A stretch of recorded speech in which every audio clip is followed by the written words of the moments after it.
Kāda tev bija vispār šī pieredze satikt Džeimiju Oliveru? Es zinu, ka viņš arī turēja rokās tev grāmatu. Un, jā, kāds bija tās sajūtas toreiz? Tas bija kaut kas vispār pilnīgi kosmisks. Jo, tu jūti, man ir ļoti svarīga morāla.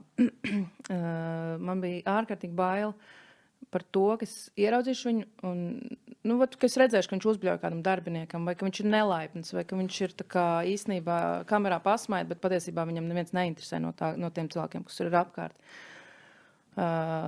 Es reāli gāju uz to pasākumu ar trīcošām rokām, kājām. Man bija bail, tā kā es satiktu kaut kādu Anglijas karalieni. Bail vilties tev bija. Jā.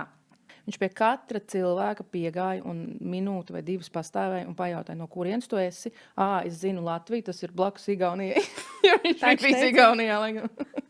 Tā kā, nevis vienkārši blā, blā, blā, bet viņš dzirdava atbildi. Un tas, man liekas, ir kaut kas absolūti fenomenāls. Zini, kā domas par viņu dalās, bet man liekas, ka tas, ko viņš ir iedevis pasaulē, ir tieši to savu personības enerģija, kas iet caur to ēdienu. Protams, ka visas tās receptes tu nevari mājās uztaisīt 15 minūtēs, bet tā ideja, ka tu kaut ko varētu mainīt savā ikdienā un nevis aiziet uz vietējo burgeru vietu katru vakaru un atnest bērniem ēdienu friškas, bet vismaz drusciņi pamēģināt kaut ko mājās, jo rekur tas tiešām ir ātri uztaisāms.